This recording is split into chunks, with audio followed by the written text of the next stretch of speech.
There is a pattern that repeats itself in every first night with a new woman. It does not matter if you are 25 or 55. It does not matter if it is your third relationship or the first one after a divorce.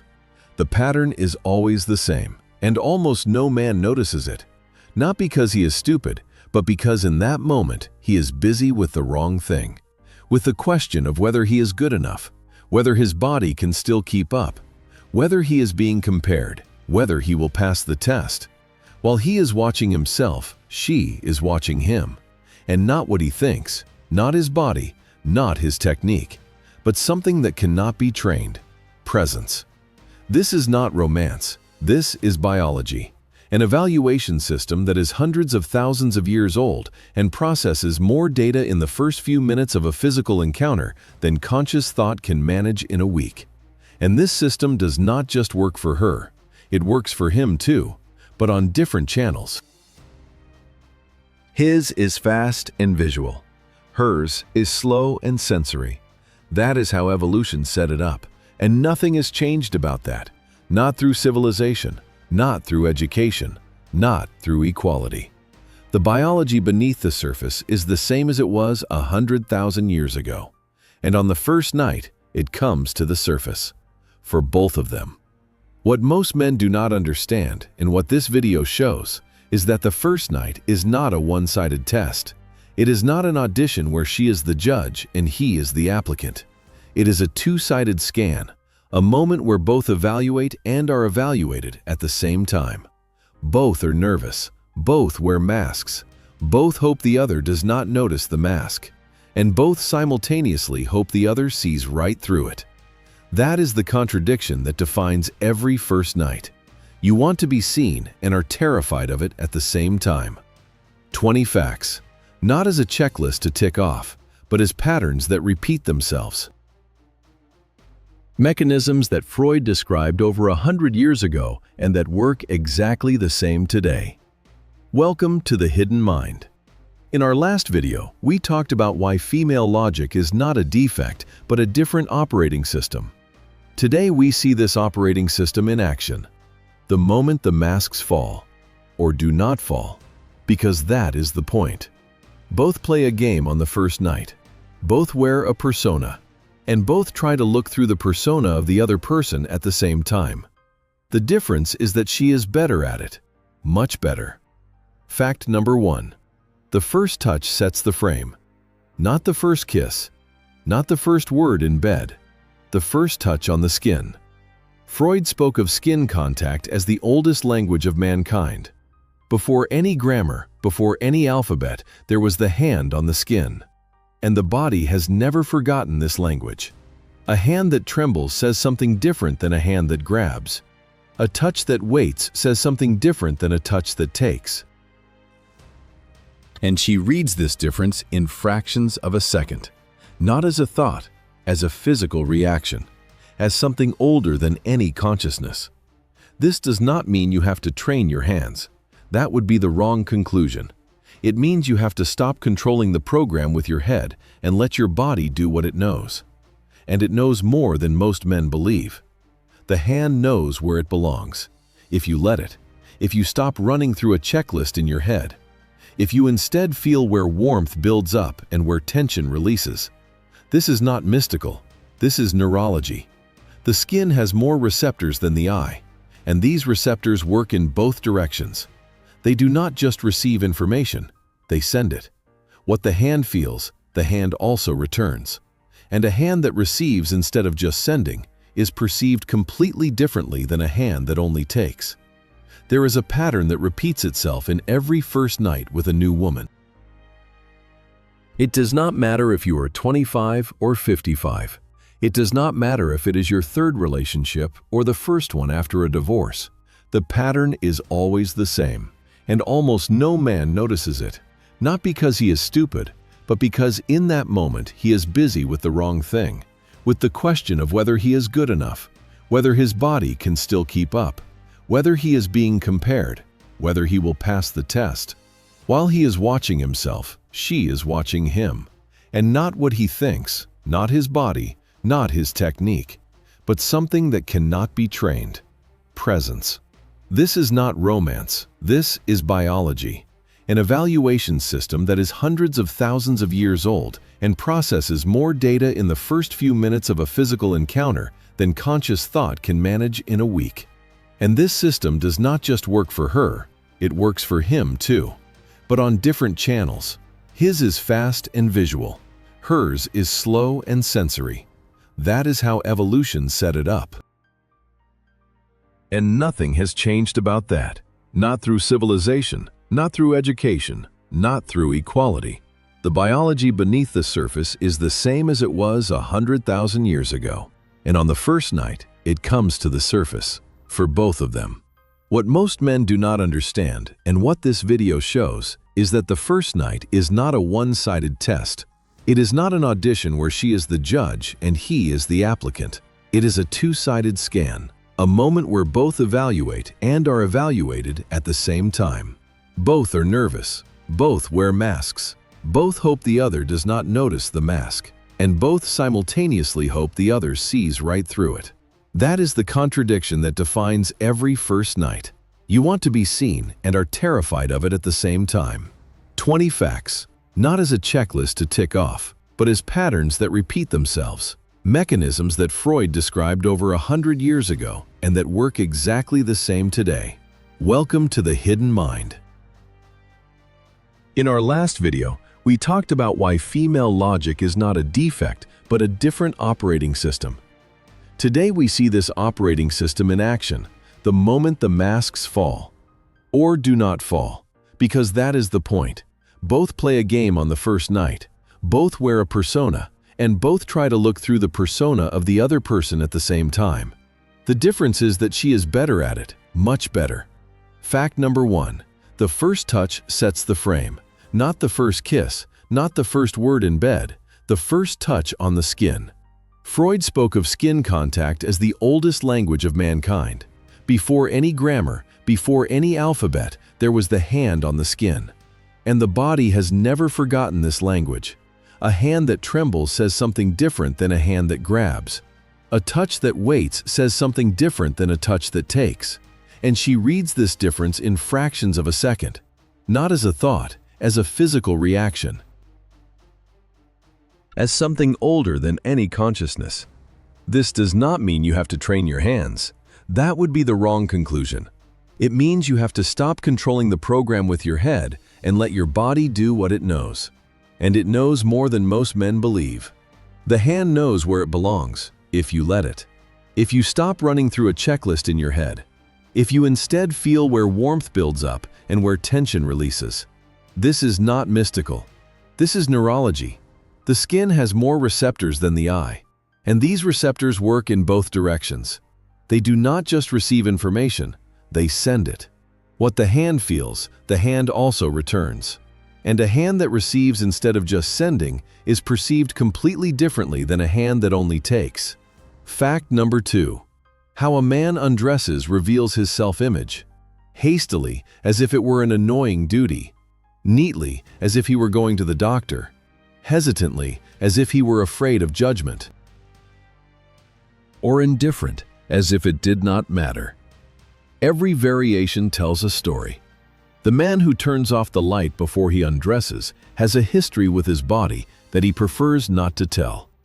The man who folds his clothes before coming to bed tries to keep control where loss of control is required. That is neither good nor bad. It is information, and she registers every bit of it. By the way, he registers just as much. How she moves, whether she is confident or nervous, whether she shows herself or hides. Both read, both evaluate. The only difference is what is being read. Fact number 3. The judgment is made in the first 2 minutes. Not about the body, about the presence. Whether someone is really there, whether he sees her or just runs his own program, whether there is a human being or a performer. This judgment is not based on conscious thought. It is based on what the nervous system registers. Micro movements, muscle tension, breathing rhythm, direction of gaze. And this judgment rarely changes afterwards. Jung would have described this as the first contact between two shadows. In the first few minutes, it is not two people meeting, it is two personas meeting, and behind them, hidden but palpable, two shadows. The part you do not want to show, the fear, the insecurity, the longing. And when both shadows touch without the persona interfering, something happens that most people call chemistry. It is not chemistry. It is the brief moment when two people are genuine at the same time. And that does not happen through technique. It happens by chance. Or through the willingness to let go of the mask for a moment. Fact number 4. Nervousness beats routine. This is counterintuitive. Every man believes he must appear confident, experienced, relaxed, a man who knows what he is doing. But nervousness signals something that confidence hides, that the moment is important, that there is something to lose, that it is not just whatever. A man who seems routine signals the opposite, that he has done this 100 times before, and that this time will be nothing special either. For men over 50 who are meeting someone new after a long relationship or divorce, this is crucial information. Nervousness is not an enemy. It is a signal the body sends, and this signal tells the woman more than any routine. It tells her that this man is not on autopilot, that he is not running the same program he ran with the last 3 women, that here is someone who feels insecure because he actually cares. And in a world where most men sell indifference as confidence, nervousness is paradoxically the strongest sign of strength. So if you are nervous before your next first night, if your hands are shaking and your heart is racing and your head is telling you that you are making a fool of yourself, then know this: that is not the problem. That is the proof that you care about something. And that is more than most men can say about themselves. Fact number 5. The pace of the first 30 seconds determines the rest of the night. Fast means impatient, means the destination is more important than the journey. Slow means controlled, means someone is forcing his pace instead of following the moment. Neither is ideal. Very few know the third option: doing nothing, letting the moment stand, enduring the tension that arises when both know what is coming and neither makes the first move. This creates more than any technique, because it shows that someone is enjoying the path, not just the destination. And that is a difference her system registers immediately. And his system registers it too, only usually in retrospect. When he thinks back to the night the next day, he will remember this moment, the tension, the silence before it started, and he will wonder why it was so intense. The answer is simple: because for a moment both did nothing but be there. And being there without action is the rarest and most intense form of attention there is. Here ends the first block, 5 facts about what the body reveals.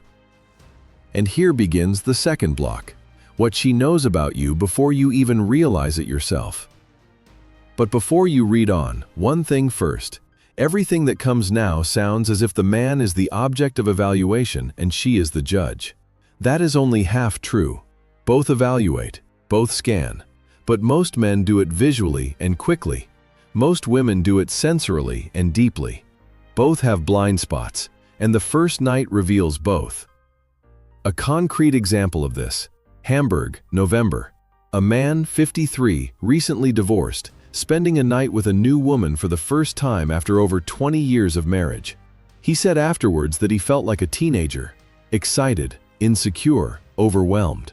The woman told him the next morning that she knew in the first few minutes that this was something special for him, not because he was clumsy, but because his hands were careful. Freud would have called this the breakthrough of the unconscious, the moment when the persona no longer holds, and when what comes through is more honest than any mask. That is not a weakness, that is a fact. Fact number 6. She smells stress. Literally, cortisol and adrenaline change body odor.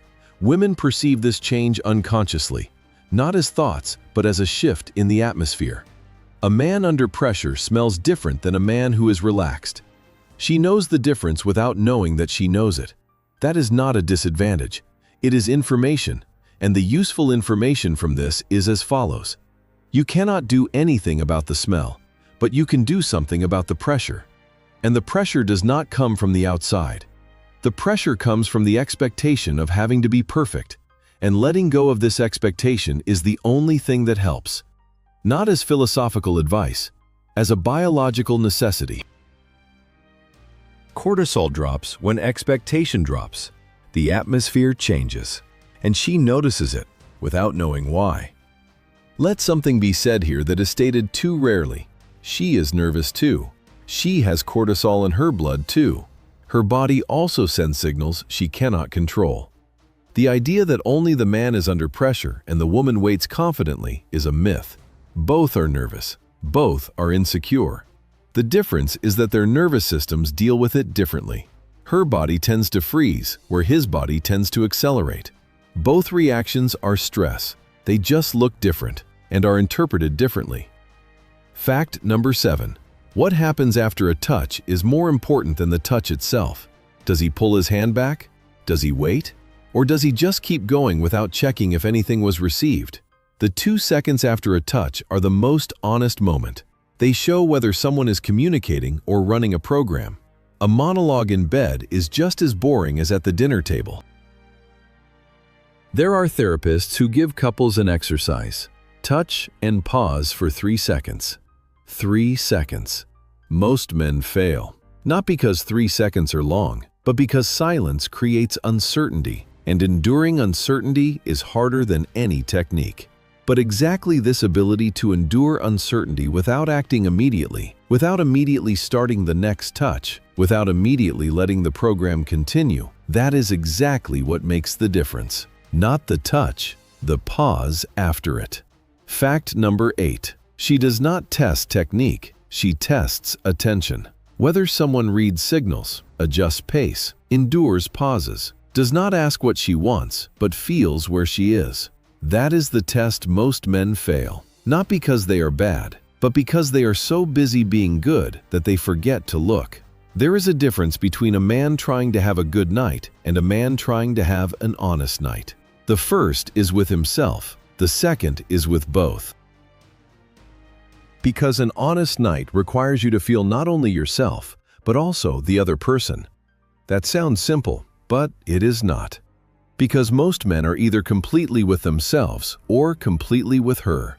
Holding both at the same time is a skill you can train, but not through exercises, through experience, and through the willingness to make mistakes and learn from them. Fact number 9. She compares. Automatically, unconsciously. Not the bodies, not the technique, but the feeling. Was there curiosity or routine? Was there attention or a program? Was there a human being or a role? Her brain asks these questions without her doing anything, and the answers determine whether there will be a second night. That is not a judgment on the man. That is a mechanism. And mechanisms are neither fair nor unfair. They work. Period. And here is the counter-calculation. He compares too. His brain also scans, sorts, evaluates. The difference is that he collects different data. Visual, superficial. What he sees, how she looks, how her body feels, while her system goes deeper, into the atmosphere, into the subtext, into what happens between the gestures. 2 different operating systems, the same situation, different conclusions. And the irony is that his judgment usually falls faster, and hers is usually more accurate. That is not a judgment on male intelligence. That is the difference between a system optimized for speed and one optimized for depth. Both have their purpose, and both have their blind spots. Fact number 10. The silence afterwards decides everything. Not the night, not the climax, not the intensity, but the 2 or 3 minutes afterwards, when the hormones fade and the persona has not returned yet. What a man does in these minutes weighs more heavily than anything before. Does he reach for his phone? Does he get up? Does he make a joke? Or does he stay? Lies there, breathes, says nothing. Most men underestimate these minutes. For them, the thing is done. For her, something begins. For him, the night was an event. For her, the silence afterwards is the answer to the question of whether the event meant anything, or whether it was just biology. And here again the honest note. Men need this silence just as much, but they have learned to function again immediately, to get up, to move, to do something, because lying still and doing nothing in their world is synonymous with inactivity, and inactivity is synonymous with weakness. So they get up, go to the bathroom, get water, do something. And in doing so, they miss the only moment when connection without words would be possible. Not because they do not want it, but because no one taught them that lying still is an action, and the most important one at that. All right, 10 facts. The next 5 go deeper, into the area most men do not talk about. Not because they would be embarrassed, but because they never learned to think in this language, the language of the body. Not as a metaphor, as a system. Fact number 11. Pandora reacts differently on the first night than in a relationship. Not stronger, not weaker, differently.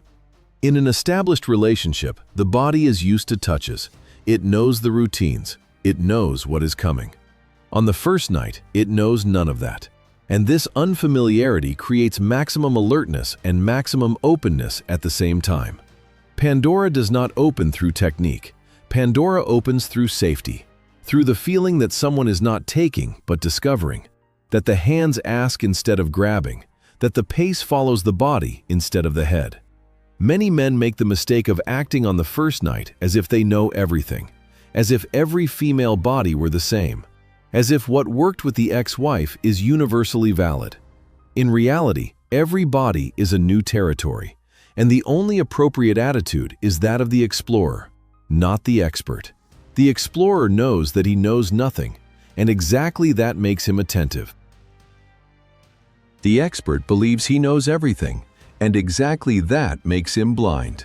But, and this is also part of the truth, sometimes Pandora does not open, not because of him, not because of a lack of technique or attention, but because her body does not want to that evening, because there is stress or fear or a memory that has nothing to do with the man currently lying next to her. That is not a failure from anyone. That is biology, and a man who accepts that without taking it personally shows more maturity than any perfect lover ever could. Fact number 12. Every woman has a hierarchy of touches. It is not communicated, it must be discovered. There are touches that open and touches that close. The order is different for everyone. There is no universal protocol. What works for one does not work for another. That sounds obvious, but it is not, because most men transfer the pattern of the last relationship to the new one. 30 years with the same woman have installed a program, and this program runs automatically, even with a new woman, even if it does not fit. Freud wrote that the libido is distributed throughout the entire body, not just in the obvious places. The whole body is a communication channel. The inside of the wrist, the back of the neck, the spot between the shoulder blade and the spine. These spots are not erogenous zones in the classical sense. They are trust zones, places where the body checks whether a touch is safe, and only when this check is passed do the next levels open. Whoever only targets the obvious places skips 90% of the conversation, and then wonders why the answer is missing. Fact number 13. The eyes tell the truth. On the first night, most women close their eyes, not because they do not want to see anything, but because the body shuts down the visual channel to fully use the sensory one. That is not absence. That is concentration. Everything that is felt becomes more intense when the eyes are closed. Every touch, every breath, every change in pace. When she opens her eyes and seeks eye contact, that is a clear signal. It means the moment goes beyond the physical. If a man returns this look without looking away, without grinning, without doing anything but being there, something is created that no guidebook can describe. If he looks away, the moment is gone. Here too, the counter-calculation applies. He closes his eyes too. He too has moments when he is absent, not with her, but in his head. with the question of whether everything is working, with the fear of not being good enough, with the comparison to a younger version of himself. The eyes tell the truth for both. You just have to look. Fact number 14. The voice changes for both. Freud observed that physical arousal deepens the voice, slows speech, reduces words. The persona steps back. What remains is more raw, more honest, more unprotected. On the first night, this transition is particularly visible because you are still trying to make an impression. And the moment that stops, when the voice changes and the human being comes through, is through the lens of Freud the moment when the id takes over the ego. The instinctual takes control, not as aggression, as honesty. And most men are afraid of exactly this moment, because loss of control is dangerous in their world. But in the bedroom, loss of control is not dangerous, it is necessary. Without it, everything remains on the surface. Fact number 15. She reads the motivation. Whether a man enjoys the moment or just the result, whether he is with her or with himself, whether he is savoring or executing. This distinction is clear, and it determines the category: lover or consumer. The lover is in the moment, the consumer is at the destination. The lover looks, the consumer looks away. The difference is not in the technique, it is in the attitude. And attitude is the only thing you cannot fake once the persona has fallen. The counter calculation. He reads her motivation too. He too feels whether she is there or playing a role, whether there is desire or duty, whether there is interest or politeness. The first night is a two-sided scan. Not only does she evaluate him, he evaluates her, just on different channels, with different instruments, and usually less consciously, but no less thoroughly. Here begins the last block. What happens after the night, and what creates the most mistakes in the process? Because, and this is the point that surprises most men, the first night does not end when the light goes out, it ends the next morning. And what happens between the last breath of the night and the first coffee of the morning weighs more heavily than anything that happened in bed. Fact number 16. The morning after is the actual truth. The night was chemistry, dopamine, oxytocin, hormones that make almost everything feel good. The morning is the opposite. The chemistry fades. The light is on. Reality comes back. And the question is not whether the night was good.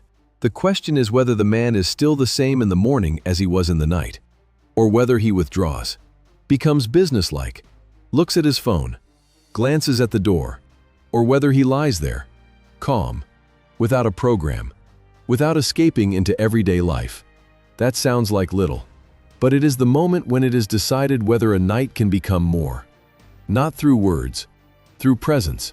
And most men fail exactly here. Not out of indifference, out of habit. Getting up is a reflex. Functioning is trained. The transition from intimacy back to everyday life happens so fast for most men that the woman feels the night never happened. He gets dressed. He makes coffee. He becomes the man he is during the day again. And the persona is back. In seconds. And everything that was open during the night is closed again. Here too the counter calculation. She evaluates the morning too. And sometimes her evaluation turns out differently than expected. Sometimes she wakes up and regrets. Not because he was bad, but because she realizes that the chemistry of the night promised more than the person can deliver. That happens too, and no one is to blame. It is the difference between a hormone rush and reality.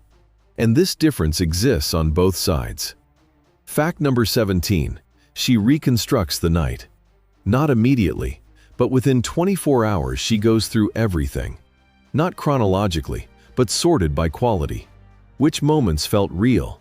Which felt played? Where was he present? Where was he absent? When did his voice change? When did he look away? When did he do something that did not fit what was before? The result is not a conscious judgment. It is an overall feeling. Yes, again. Or, no, that was it. This feeling is based on 1,000 data points she never consciously collected, and it is rarely negotiable. Men do this too, by the way. But their process is different, faster, more visual, less differentiated. His result is usually already set before she leaves the house. Hers matures over hours, sometimes days, which means a man can think the next day that it was great while she is still sorting, and that her answer to the question of how it was is therefore often vaguer than his. Not because she is unsure, but because her system is still working. And a smart man gives this system the time it needs, without pushing, without asking, without seeking validation. Fact number 18. The first night reveals the shadow. Jung called the shadow everything you hide from yourself. On the first night, the shadow comes out whether you want it to or not. The control freak controls. He determines the pace, the position, the sequence. Everything must go according to plan. The insecure one apologizes too much, for everything, for the body, for the nervousness, for things that need no apology. The performer does everything technically right, and yet something is missing. Because behind the perfect surface, there is no human being, but a role. And the man who knows his shadow and does not fight against it has the biggest advantage. Not because weakness is attractive, that would be a simplification that is not true, but because self-knowledge creates calm. And calm is what is missing most in this moment, on both sides. Because she has a shadow too. She too has patterns that come to light on the first night. The controlled one who wants to steer everything. The insecure one who hides. The performer who is louder than she feels. Her shadow is there too. And sometimes two shadows collide in a way that no one could foresee. And then the night was not good. Not because of a lack of technique, because of two shadows that did not fit together. And that is not a mistake. That is information. Fact number 19. Repetition begins immediately. If something worked on the first night, the brain repeats it on the second and on the third. The autopilot we discussed in the first video does not begin after 10 years. It begins after one night. Because the brain seeks safety, and repetition is safety. The problem is that the first night is often the best, not because of technique, because of curiosity. Because of the forced attention you have when you know nothing, and as soon as you know something, the brain switches to repetition, and the curiosity dies, and with it, everything that made the difference. This is perhaps the most important lesson from these 20 facts. Technique does not decide. Neither does the body, nor age. Curiosity decides, and curiosity can be consciously kept alive. By refusing to declare something as known, by approaching the other person every evening as if you had never been there before. Not naively, consciously. This is not romantic advice. This is a mechanism against the autopilot. And the autopilot is the enemy of every relationship that lasts longer than 3 months. Fact number 20. The first night is not about performance. It is about information. Both collect data. Both evaluate. Both decide. The question is not whether you were good. The question is whether you were genuine. And being genuine has nothing to do with technique. Nothing with experience, nothing with age. Being genuine is the absence of performance. The moment you stop trying to be someone and start being someone, that is all. And it is simultaneously the easiest and the hardest thing a man can do in bed. And a woman too, by the way. Because she performs too. She too has a role she plays in bed. She too is not always genuine. And the moment both stop playing is rare. But when it comes, it is worth more than anything else. This is how this mechanism works. 20 patterns. 20 observations that repeat themselves on every first night. Most of them run below the level of consciousness. For both, not only does she evaluate him, he evaluates her. Both are simultaneously examiner and examined. Both wear masks and simultaneously try to look through the mask of the other. The difference is that most men do not know they are being tested, and that most women do not know they are testing. It runs automatically, like breathing, like a heartbeat, like a program that is millions of years old and that no one installed. It was already there when the first man touched the first woman for the first time, and it will be there when the last man touches the last woman for the last time. Guidebooks do not change that. No technique, no knowledge. The only thing you can change is your awareness of it, and awareness changes everything. Not the mechanisms, but the ability to work with them instead of against them. And here lies the actual message of this video. It is not about perfecting the first night. It is about understanding it. Understanding that both sides are playing. That both sides are afraid. That both sides evaluate. And that the first night is not the moment someone has to pass a test, but the moment two people decide whether they want to show themselves or not. And if both show themselves, the night is good. No matter what the body does. No matter if everything works. No matter if the technique is right. And if only one shows himself and the other plays a role, the night is empty. No matter how perfect the technique was. What you can take away from this is the following. The first night is not an exam. It is not a test you can pass or fail. It is a moment of information. Information about yourself, about the other person, about what is possible between two people, or what is not possible. And the result is not good or bad. The result is honest or dishonest. And honest is always better, even if it hurts, even if it means there will be no second night. Because an honest night without a future is still worth more than a dishonest one with repetition. And one more thing. Knowing these 20 facts does not make the first night easier. It does not make it less exciting, not less terrifying, not less chaotic. But it makes it more conscious. And going consciously through a moment that usually runs completely unconsciously does not change the mechanism, but it changes the experience. And sometimes, that is enough. What does this mean for men over 50 who are meeting someone new after a divorce or the end of a long relationship? 3 things. First, the fear is normal. The fear of comparison. The fear that the body will no longer keep up. The fear that 30 years of routine have destroyed the ability to be in the moment. These fears are justified. Every honest man knows them. But they are not the problem. The problem would be hiding them. Because a man who accepts his fear sends a different signal than a man who suppresses it. The first seems genuine. The second seems tense. And genuine beats tense every time without exception. Second, you are being evaluated, whether you want to or not, but not the way you think. Your body is not being evaluated, not your technique, not your stamina, not the question of whether everything is working. Your attention is being evaluated, and attention has no expiration date. A 55-year-old man who really looks, who reads signals instead of running routines, who endures pauses instead of filling them, does better in this evaluation than a 30-year-old on autopilot. Not despite his age, because of his ability to be there, if he uses it.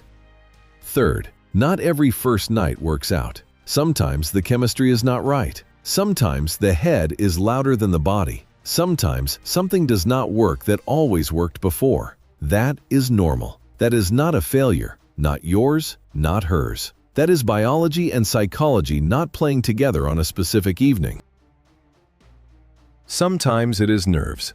Sometimes the food. Sometimes a thought that will not let go. Sometimes the chemistry just does not fit, and that has nothing to do with quality. Not his, not hers. The ability to handle that without making it a drama, without blaming yourself, without blaming the other person, is probably the 21st fact. The one nobody puts on the list because it does not sound romantic. But which is more important than the other 20 combined? Because it shows whether someone is an adult, or whether he still believes everything has to be perfect to be worth something. Jung called this the acceptance of the shadow, the ability to make friends with what you are, not with what you want to be. That applies in the bedroom just as much as everywhere else, maybe even more.